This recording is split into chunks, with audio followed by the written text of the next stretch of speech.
And welcome back, my friends. You are checking out Smoking and Toasting. It's show number 153. We got Jeremiah Butler. We're talking best whiskey in the world. And now we're going to talk a few other things, including some Collabroation IPA, maybe a little Aquavit. We'll get back to these cigars and how they're performing. But, guys, I wanted to update you on this whole AB InBev. They have now passed on something we were virtually certain that they were going to do, which was to purchase, and they had the rights to do, to purchase the rest of the Craft Brew Alliance. They already own shares in the Craft Brew Alliance, and there's a number of good reasons they could have, gone ahead and done it and figured it out. Instead, they chose to pay, and this is the way the contract was written, that if they didn't complete the purchase, that they would pay $20 million to the Craft Brew Alliance as required by the commercial agreement that they signed back in 2016. Craft Brew Alliance says it will hold a press conference on September 5th to discuss what it will do from here. From a stock point of view, the shares in the Craft Brew Alliance are down like 15% after it was announced this is not going to go through, which the way I look at it, if you want to buy craft beer shares, might be a good time to buy, because this Craft Brew Alliance represents some great beers. I mean, Kona, there's so many great beers in this alliance, and I was really, to be honest, very bummed about them becoming AB InBev products. I was just, my wife and I went out and went to Papacito's the other night because we love the fajitas there, and I was just talking to the bartender. I was like, why does, and I know the answer, but I ask bartenders this anyway just to kind of get them riled up. Why does AB InBev own all the spots, not just on your taps, but on your every single one of them? Right. It's like, we were talking about it. Why are there 5 Karbach products and 1 St. Arnold?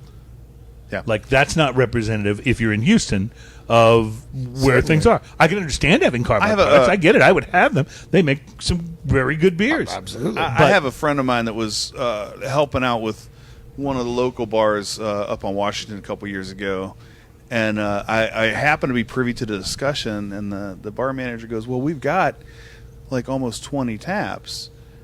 And my friend was looking at the list, and he goes, you have nothing. Yeah, everything you have is AB InBev. Every single thing on here, right? And Sam Adams, which is awesome. And thank God for Sam Adams. Yeah. I mean, really, every single thing else is just that. Like, you have nothing. This is not a craft beer. And again, it's not that the products are all bad. The craft products that they bought are pretty good products. But I am personally not a big fan of Hopadillo, and there's so many places like a Papacito's, which is what I would call a nice chain restaurant. Yeah. They're not. It's not a cheapy place. It's not a round robin or whatever. But that's just a regional chain too. Yeah, That's not. That's not it's just a regional area. chain. But a place like that is going to have maybe 6 or 7 taps, and then they're going to have a cooler with a whole bunch of cans and bottles in it. So even if your taps don't excite me, you ought to have something in there. They used to have Lagunitas IPA. They don't stock it there anymore. Instead, they go, we got Hopadillo. That makes me a little sad. Is it that it's just easier for them to go, okay, well, we just make this one order to this one place? Well, I think it's easier. Is that how it works? But I also think it's is it lazy bar effective. manager, or is it? But yes, I think in many cases, I'm going to go with uninformed. But you can. I mean, so in that department, because like for example, like I have 2 IPAs, and unfortunately now they are both AB InBev, but it didn't used to be the case. I had the Goose Island, right, and then Hopadillo. But at least Goose Island is something slightly different, certainly. And I like their IPA. But I don't carry any draft beers at all. Mm-hmm. Right. Just because as a steakhouse we just don't sell a ton of beer. But I've had some very interesting beers. I was going to say, but that's the thing. I try. Maybe they weren't IPAs, but some really interesting beers. And you want to have, like, for me, like I have a pretty decent like Texas representation. Like you have to have Shiner. But, of course. Like I've got like the Guns N' Oil Lager or like the Bombshell. Okay, there you go. Bombshell Blonde. Yeah, Bombshell Blonde is delicious. The St. Arnold Lawnmower. Right. So like, I try and have like sort of a shotgun spread of Texas, as opposed to just like, oh, I'm in Houston, so I'm gonna have all Karbach and St. Arnold. Right. See, it seems to me though that there must be though some financial incentive behind. Oh, 100%. There's people where it's cheaper. just even if it's just the bulk buy discounts that you Sure. would get. I'm not Yeah, even I'll cut you suggesting 9% anything off the underhanded. cost if you buy X number of cases from me. a Right, week. exactly. So you're like, okay, I'll do my IPA, I'll do my blonde ale, I'll do my, Sure. it's easy to check those boxes. I'm not going to name the restaurant because I still like them and have a lot of respect for them. But there's a restaurant here in Houston I've been to a number of times, and I would put them in the Cafe Annie category. This is a very high-end Institution. restaurant. Gotcha. And they have, in their downstairs area where the bar is, they have a slightly more casual menu, still a little pricey, but good. And they only have 4 taps. Actually, I think now they have no taps, but at the time, they had 4 taps. It was at this place that I first tasted Lone Pint Yellow Rose IPA, which to this day Greatest IPA ever made. just it's just fantastic. I couldn't believe actually how great it was, and I tasted it there for the first time. Then I went out and found out about it. We subsequently had it on the show. We've had the Lone Pine people on the show. All of that. Not only do they not have it anymore, but their beer selection has gone to absolutely more than predictable. And because I still go there, but I always give them a hard time about it. I go, hey, I'm a customer. I'm going to tell you if you need some help. But after asking a fairly friendly waiter some questions, I found out that they used to have a guy who was in charge of curating their beer selection, and then they decided they didn't sell as much beer as they did wine and other things at this particular restaurant, so they stopped using that guy, and now the wine guy chooses the beers. Oh, see, that's you need, if you got a wine guy choosing the beer, he need to be a wine guy that knows about beer. Right. So I'm Which sure is to not him, an uncommon thing. There's a ton I will of wine. say, I'm though, betting you the beers are now an afterthought. I will for say this though, guy. Sure. if it's the place I'm thinking of, to their credit, they still have the Woodford Reserve double barrel. They do have some That's so very good. nice Double spirit oak. selections. Sure. Yes, they do have some very nice spirit selections. But anyway, my point is this: that it is much easier to just go the AB InBev route. It's one rep you're dealing with. It's like I get it. I understand why places do it, but understand also that consumers, especially if you're a higher end place, consumers are looking for something different, something unusual. At least take 1 or 2 of those taps, or 5 or 6 of those can or bottle positions, and rotate in occasionally something a little bit different. You might not sell as much of it, but you may get major props from higher end beer consumers for coming in and There's trying. that. Sure. Yeah. Yeah, but I as the devil's advocate here, I'm like, props don't go in my register. Okay, but so take your how many beers do you stock? How many different beers do you stock? I'd say like 13. 13. Okay. 12, so maybe. so take number 11 and 12. You're probably not the lowest ones on that. You're probably not selling very much of those 2 types of beer anyway, compared to what you're selling of the bigger ones, right? So you've got some wiggle room there. I mean, bring in something that would make Ian's eyes light up when he comes in. I like and barley then he's wine. Gonna, It was a great mistake. It's a true story. I can understand barley wine. Might And I be have a tough barley sell. wine. It's, I it's- get that. Right. It's been distilled into single malt whiskey. Yeah, okay. All right. So before we go there, and that's a good place to We go. call that high barley wine. Yeah. There we go. There we go. Ian, have you already finished off? I your haven't finished it. Collabroation I have IPA? been drinking it though. It's really good. This is really rich. bright. This is orange juice. Juice Bomb Units is the name of this. This is orange juice with a little beer in it? lemon lime kind of thing going on to it. I love the mouthfeel of this. It's Definitely. actually like a super big mouthfeel on it. It's Wow. more carbonation than I generally like, but works really well with what's going on here. You know what this strikes me as? This strikes me as the perfect beer for Sunday brunch. You know that Sunday brunch Yeah, that you absolutely. usually go out and you order. Excuse A me, maybe you mimosa. order a mimosa. Right. This would be the perfect beer for that instead. Exactly. Indeed. And it is really Indubitably. tasty. Really tasty. I love this. To me, this is good. This has a little bit of the hop bitterness, a little bit of the what's the word I'm looking for? Resiny kind of bitterness to it. But however they hop this, it doesn't just take over the aftertaste. right. No, it doesn't no, linger The too badly. aftertaste is a little more lemon and orange citrus, and it's quite good. I'm actually really fond of this, and with it being a collaboration and being from Seattle, Washington, the only thing really bumming me out is that this probably is not something you could, like, we could get a lot more Get of. all the time, Yeah, right? and get a lot I more. knew I of. was going to get skewered for that. Did you? Wiki Brian propped up. Props do end up in your register. If I enjoy the restaurant and craft beer selection, I'm spreading the word. That word is potential customers. Customers fill your register. It's true. It's true. He's got a valid point. It's a hard. I'm sure it's a hard line to drive. by mathematics, if beer makes up less than 1%, like I guess for me, if I was the bar manager at one of the restaurants you're at, and I had people clamoring for different beers, it would be That different. would be a different I would thing. be more Sure, I reactive understand to that. it. Well- but and then, again, this is very subjective. We're just not a beer place. Like, I mean, Right. you don't think of B&B and think, oh man, I'm going to get a cold one. You think I'm going to go get a dram, or a martini. True. I Knowing look your at- clientele. You, got, is a yeah, huge you, part you have of an it. identity. Right. So take a look at let's transpose this discussion to the level of a brewery. St. Arnold Brewery here in our home city of Houston. They've won Midsize Craft Brewer of the Year before. I think it was year before last. They make excellent beers. St. Arnold's biggest sellers have a tendency, I believe, to be the Art Car IPA and the original St. Arnold Amber. Yeah. I think those are Lawnmower's pretty high, their too. biggest. Lawnmower's Yes, Lawnmower is very hot. You're right. So those are probably their biggest sellers. But they also do these two series. They do the Bishop's Barrel series. Oh yeah, the Divine. And they do the Divine. And they don't sell nearly as much of the Bishop's Barrel or the Divine as they do of these other brands that I mentioned. But what they do is they create this sense of coolness to consumers about, and because those beers are really good. I mean, and I'll tell you, the Divine series.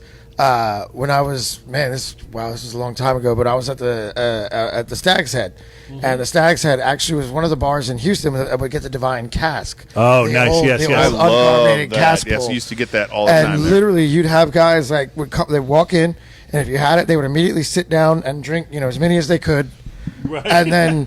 If you floated it, and then the guys walk in, oh my God, you still have the Divine? No, we just sold out. They would literally just turn around, pull their phone out, move on to the next bar. Like literally, the next bar on the list had it, and I mean, it is a following, and that's amazing. Which would be, by the way, what's it called over in the village? The Ginger Man. Ginger Man. Yeah. Yeah. Yeah, they're definitely right. So a beer what this place. goes to show you is, though, and I realize it's got to be different for every restaurant and who their clientele actually Absolutely. is. But your bar clientele can be so smart and educated. Absolutely. You guys have done such a great job of cultivating that Yeah. person who's going to come sit at your bar and have a whiskey or two, or maybe something else from behind the bar. One of your cocktails. There's so much going on that's what I'd call above the average bar. Sure. I just love to see you part have of that that happening. is training your staff. I mean, Yes. 'cause I think one of the big differences between sitting at the bar and sitting in a dining room is in the dining room you're there with the people you're dining with. Right. At the bar, Your a lot dinner of times guests. you're Yeah. expecting the bartenders kind of more involved in your experience. Right. And you're chatting. That's a and- good point. And I think when you're at a place where people have an identity, and especially like I said, I assure you, if my bartenders if we had more people asking for really weird reserve beers, then we probably did, because we had a different beer selection in the beginning. I had some, but I would end more up sending them experimental. back. And I because they would understand that because expire. you really do have to stock what You had your customers are taps asking for a while. Oh, too. we did. We Yeah, had yeah. 6, and again, I was literally getting kegs picked up that weren't even empty when they Oh, would wow. bring me new ones because I had to get right to move it because it's old. Right, and you had And I can't. I'm not. I mean, regardless of what I am or am not in the beer world, I am not going to serve a Old beer, product. sure, you of know what I course. mean? Yeah, yeah, of I course. respect the juice in Well, all I think forms. I think that your restaurant is a little bit exempt because you do have you have the Guns and Oil and a few others that are. Sure. You have some of those, and you've made an Trying to object put a little out. thought into it. I you know? think I think the biggest thing about this is when you go to any of these places that say they have a whole bunch of taps of beer. If every tap is AB InBev, you really don't have much. Well, and that's the thing. I don't. My beer menu doesn't say craft beer selection. It just says Right, beers, it's just your beer menu. domestic. Sure, exactly. Texas. Exactly. No, you're So- and that's important. I think that that you're not over-representing it as Sure. being something, that it's not. But what I will say, though, I can always come to B&B and find an interesting beer on your menu. Sure, definitely. Yeah, and that's what I think some of these other places are missing. Something I either haven't had or there's been several beers. You don't have to reinvent several the beers wheel, I've had but for absolutely. the first time at B&B. Which is, I feel like that's I'll a big try it. compliment for someone like you to say. For as many so. different kinds of beers as we taste. Absolutely. And there's been a couple of things I can think of that I've had. The first time I've tasted them was there at the bar or maybe having dinner. I want to say at one of your them was restaurant. when we had that bootlegger. Was it the what real ale the bootlegger cowboy, brown? And what was the cowboy? The Bayou Uncommon Cowboy. The Uncommon Cowboy. That was the Oh, first time that's I've had that great. beer. Yeah. at your place. And I'm told that's about to is about to be in bottles because I've already told the guys at Town and City Tony that like, hey man, I don't have That's in kegs bottles. anymore, Yeah, but but you that's get in it to me bottles. in You want something, it back. it'll Yeah. show up in the restaurant as soon as you get it. So. Awesome. I absolutely love it. Well, let's change. I wanted to mention, by the way, that this Juice Units IPA has passed the IPA cigar test, which is what I call it the IPA cigar test, which is if I have the beer and I'm smoking a cigar, does it make the cigar start coming across harsh to me? And sometimes the hoppiness of what can be a really delicious IPA just doesn't work with the cigar, and it won't pass the IPA cigar test. But this one did. The Juice Bomb Units had enough juiciness to counteract the bitter, I think, that I'm still really enjoying. I think the crux of that is that it's more juicy And less balmy. than just brutal hoppy. Right. I think it's a juice bomb. It's not a hop bomb, and Right. I think that really helps along Right. with cigars. You're absolutely right. Some of the great, double and imperial IPAs that I've had that are such great experiences to drink are just you just have to do it at a time when you're not going to be smoking because it just doesn't work. And that's something to be said. Like there's vices that The juicy thing, I think, Sometimes you is should new sort of enough partake still with. to where we're still kind of experimenting with, how juicy and what kind Right. of juicy how and that juicy kind and of how stuff. much bitterness should the juicy have? Because and when all it that, comes yeah. to a straight IPA and having a cigar with a straight IPA, like whether it's a double IPA or whatever, it all has to do with how much malt profile you have on Absolutely. the beginning of it. And with the then juicies, you're how not much getting of as that- much malt in general. How so. much of that resinous bitter you have on the end, and how it clears the palate. Because there are some incredibly hoppy beers that are just fine with a cigar, but then there's a lot that are not. No, you're absolutely right, and you're also calling correctly on the malt thing because the malt profile generally goes really well with the cigar. Yeah, if you have a beer But that's malty, you're but definitely if going to... the malt is obscured But by one the thing I'm intrigued to see as to whether or not it does happen to kind of tie in IPAs like this that are collaborations and the collaborative roller blender kind of thing is now that you have this new generation of cigar guys who are probably also, some of them are bound to also be craft beer guys. well, yeah. At some point, are you going to start seeing like a focus on that pairing? Well, it has happened to a small extent. Perdomo sure. has a line that has 3 cigars That whole are craft series. designed I think to it's go 4, actually, with isn't craft it? beer. Yeah. Yeah, interestingly enough, and not surprisingly, most of them are designed to be paired with darker beers, which Sure. are maltier and have more of the profile. They have one But for... that's They have that's one the for... low-hanging fruit. Right, You exactly. you got to wonder as it progresses. Yeah, well, somebody come up with this is the cigar you can have 'cause, with like, a an very, IPA. They have one for a stout, one for an IPA, one for, I think, the lighter black side. lager or a brown lager, I think. Yeah, I think they have 4 of them, actually. Yeah. So So there's that, and I've also seen a couple of other cigars that have been either advertised or talked about as being good pairings with craft beer. So I do think you'll see more of that. The craft beer, the craft beer thing. It's obviously continues. not going anywhere. Yeah, no matter what you're Right. reading about beer sales, the bottom line is this: beer sales may be down, but craft beer sales continue to be up. Things are Which shifting. makes sense because they're buying less but better also beer. also understand that a lot of these, when they say craft beer sales are down, it's not necessarily that they're actually moving down the scale. It's that they're not going up at the same rate that they were the previous year. Sure. Well, and think about this. So they consider that even though the sales themselves are still rising a lot of Right. times, they're not rising at the same rate, and that's what they call craft beer sales going down. And think about this. What was it, 2 years ago that AB InBev bought Carbach? Yep. So every single beer Carbach sold the year before that counted as a beer sale for craft beer. Yes. Sure. As soon as that purchase was complete, they no longer count Right. in the That's accounting portion of this as a gajillions craft of beer. cases. So what you have is AB InBev buying, they're not going to go around buying the small breweries that aren't selling well. Mm-hmm. They're going to buy the big ones that have, the bigger craft breweries that are moving more product. So you're going to see them, as they do this stuff, take guys off the board.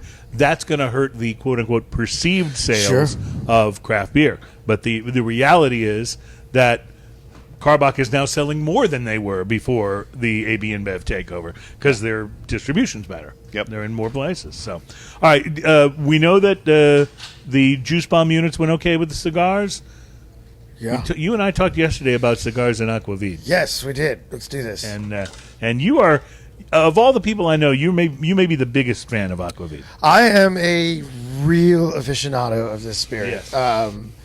It's cool. It's got a cool history. It's very strangely local, which actually one of the cool things about this particular Aquavit we're going to try is so I have a great regular that comes to the restaurant, and Tor brought me this from Norway. Oh. And you actually cannot, this is not even available for purchase in the United States. So it's a direct from Norway Aquavit. Absolutely. So this is called, it's Gammel Opland. So kind of like everything else, like learning to read labels is Yeah. important. So Opland would be the region. Yeah. And then Gammel would mean aged or old. Okay. So in some aquavits, you'll Aged see from that particular region. it's old Opland Aquavit. Okay. So you'll see it also in some other ones. You'll see like Gamle, Mm-hmm. things like that. But it basically just means aged. And then you've got a couple different styles. I tend to prefer the far north, the more northern Scandinavians, Right, right. the Denmark, the Norway. You can also aquavit is something that you'll see in Sweden, Switzerland a little bit. But it's just kind of this local, like a lot of people will say it's in some ways medicinal. I like it because it kind of has these great digestive qualities to it. It's very herbaceous, and stylistically, you're gonna get like I tend to think the more continental and the more southern aquavits tend to be more. They have a higher viscosity, fatter mouthfeel, Right. and more licorice, more anise. Whereas the far northern ones are going to be more caraway and kind of dill driven, which Right. tends to be more More towards your palate. palate. Yep, I agree. So my favorite two that are available that you can get just pretty much anywhere are the Aalborg, which is out of Copenhagen, Denmark, and that's a Tafel, so it's clear. And then the Linny, which is Norwegian, and that's the one that's aged on the bow of the ships, and it crosses the equator Nice. twice. And Yeah, that's we, so we, cool. we had that one. That's the one we had at the Sniff last year. Right. And it went over rather well, as I recall. Yeah, I'm telling you, it was one of those things that I just kind of, I started drinking aquavit, and when you tend to drink things on the porch while you're smoking your cigar, you figure out what works and what doesn't. And I just found that aged aquavit was really nice. Well, we found out last week something that we wouldn't have guessed is that there is actually vermouth that is cigar friendly. Yes. Yeah, absolutely. I don't know that I would have like that thought dry of- vermouth that we Oh, had. my was- goodness. Oh, absolutely. There's some I great had vermouths. no idea you would just drink vermouth by itself. Yeah. That was brand new to me. No, it's kind of an older trend, but definitely back in like the late '60s. I mean, Punta Mess with ice and lemon, Right. was a thing, and that is some bitter stuff. This aquavit, boy, you nailed it with the caraway. I mean, that is the first. It's a Yeah. caraway on the nose. Like after you've taken the first sip and you've done the swallow, then caraway comes back in your nose. In a big way. Absolutely. I will tell you, I generally am not a big fan of anise as a flavor. This has it in such a really nice, delicate way. Absolutely. Balanced, yes. That it's not, because anise is one of those things that when you put it in something, it tends to dominate everything. Absolutely. One of my favorite breweries, Bell's, makes a stout with anise, and it's not one of my favorite beers because it just kind of takes over the beer to me. And you love Bell's, so it's And not I love like, many things that they do, and I'm sure there's a huge. I mean, they make the beer, so I'm sure there's a huge bunch of people out there that love it. This here is very drinkable, and I'm surprised that I'm really enjoying something with that anise flavor Yeah. because usually to me, Well, I think- it's too much. Well, and that's I kind think of the regionality. you were talking about that, yeah, the So northern, if I yes. brought like there's a couple domestic distilleries that are really doing cool things with aquavit. There's Devil's Head in Colorado, and then Krogstad, which is in Portland. But they tend to do more of that continental style. So Which is going to have more of the licoricey. So what they do to kind sort of of counter it is they do these heavy barrel ages. So it kind of tames it. Interesting. Whereas I tend to prefer, like, for example, the Linny, and this one as well, like, you get a lot more anise on the nose than you get on the tongue, which I think is a good thing. You want to get I the agree. smell and I like the idea of it better than I like the taste of it as a. I believe I've said on the show, yeah. you can keep licorice unless it's absinthe. Yeah, this is actually pretty delightful. It does raise. You know how every now and then on the morning zoo radio shows back when they were a thing, they would have the highway patrol officer come in, and they would give the hosts of the show. They would give them like beer or wine or cocktails or whatever. They would drink throughout the show. They'd take their blood alcohol level at certain points and talk about what. And the whole idea being by the end of the show, they're slurring their words and it's a good don't drink and drive sort of lesson, right? And then they get them all a cab or a limo to take them home at the end of the show. Well, I was thinking we should do something similar to that, only it should be the Smokin' and Toastin' Absinthe show. We can do that. We should I can just make that happen. Get together. The show should just keep going until it can't really go anymore. Until Adam goes, okay, we're shutting you down. We can talk about absinthe. Until Adam goes, actually, I shut you guys down about a half hour ago. Yeah, he's like, y'all know this segment was cut off a while back, Yeah, right? for all I know, we're not even still on right now. So that could happen. Actually, that did happen back in the Bobby days. But but I digress. So he was just so far up there he couldn't hear you. Yeah, that's. So you really are an absinthe guy then? I absolutely adore it. I think absinthe it's one of the coolest stories, I think, in all spirits. It's got such a rich history. Just the people that both championed it as well as ostracized it, the way it made its sort of resurgence. I don't know, man. I'm a sucker for stories when it comes to spirits. How about the way it's generally served? Well, see, and that's another argument, man. Because there's this whole thought that absinthe is always lit on. You light it on fire, etc. Melt the sugar in, blah blah blah. And the truth of it is that didn't actually come about until way later on. That was more of an Eastern European way of serving it, and it's because the absinthe was really bad. And anytime you make something illicit, you're going to have a very giant schism in its quality. You're going to have very, very good and impossible to find. Don't make me start talking about homebrewing again. And no, I'm just joking, Brian. I'm sure yours is wonderful. But the truest absinthe service is literally just the absinthe in a glass. You have a tower that has cold water. Right. Your sugar sits on a spoon on top of it, and you put the drops down till the sugar goes in. Little stir. Once you see the luge, which is when it goes from the transparent to the kind of milky white, light green, once it luges, you drink it. Wow. And there's a very classic cocktail. It's one of my favorites, or I say classic, new classic, however you want to slice it. But the Green Beast. It's simple. It's just absinthe, water, sugar, cucumber, and it's phenomenal. And this cucumber, it's the tip of your nose right when you go in to drink it. It's amazing.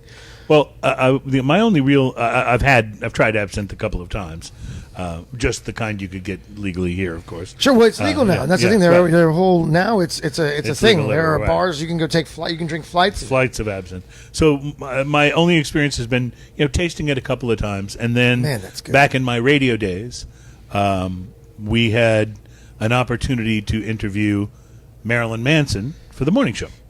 Only the thing is, Marilyn isn't coming anywhere at like 7 a.m. or 8 a.m. on a morning show.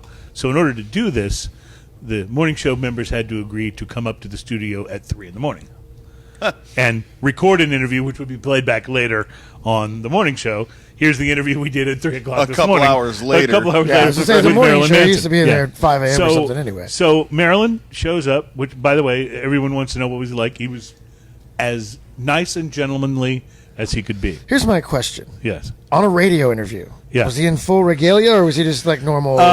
Not full regalia. He was still made up. Okay. But he wasn't necessarily, he didn't show up in a G-string with like a nine-inch platform heels a or staff They with have like the an weird orphan head on contacts it. in. Yes, and he did show up with his girlfriend at the time, who was the really pale actress.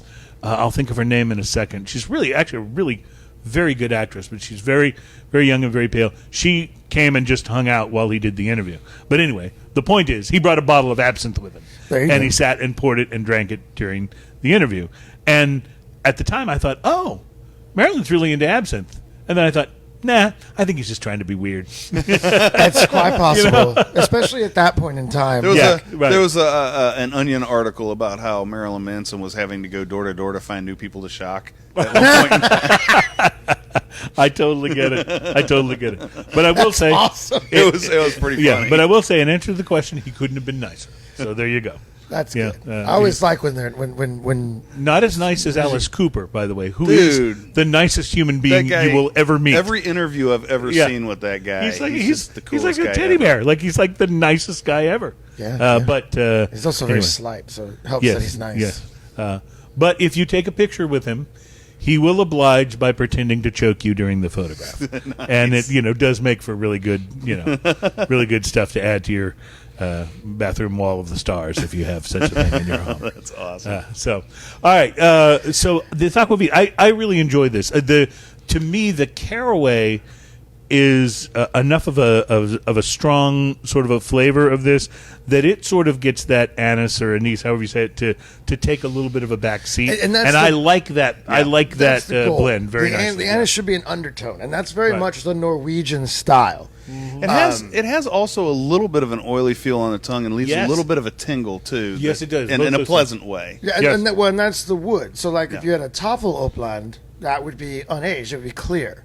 And that would be more astringent, more of just a clean. You'd get more of the anise, but it would be even more aggressive on the nose. Like it's like, and that's one of the reasons of the Toffels. I love the Aalborg so much. I should have actually brought that too. We could have done a side by side. I have a pretty good Aquavit collection. Well, I almost said absinthe collection, and that's kind of true too. as I feel now, I must mention, just because you brought it up about the wood versus not using the wood and the Absolutely. clear. If I could be so bold as to quote legendary country and pop star Kenny Rogers, who owned Kenny Rogers Roasters, chicken fast food places all over the country at one time, it's the wood that makes it good. There you have it. Now, I did have a extra reason for bringing that up, because we're about to wrap up this segment and take a quick break. And I wanted this segment to be the only cigar or spirits show ever to discuss Marilyn Manson and Kenny Rogers in the same segment. That's amazing. Yes. Yeah. So we can chalk that up to our list of accomplishments. Yeah, I think mathematically, I think you're good. I think it's going to be a long time. I think, Statistically speaking, I think we're in solid territory. and it is the wood that makes it good. I'll also mention that Kenny Rogers Roasters no longer exist. They wound up going out of business, I think largely over some concerns about how the chickens were being treated. And there was one awesome incident where a woman showed up at a Kenny Rogers concert in a full chicken costume and proceeded to hurl insults at him from the second row for the entire Should show. have brought her on stage and started playing Stroker Ace on the big Would screen. that be like the greatest thing ever? I think it would be the greatest thing ever. We will take a break and come back for our next segment. We have some rum to taste, gentlemen. Indeed. And so we'll do that. Speaking of And- storied spirit histories. Yes, yes. Begging And, the and question, we'll talk what about to do with the drunken sailor. And we'll try to answer not only that, but how rum came to be in our next segment. So get ready to rum bowl. Oh, man, not only was that the worst pun ever on the show, but I now owe that dude some money, I think. Several $1 million. We'll be right back.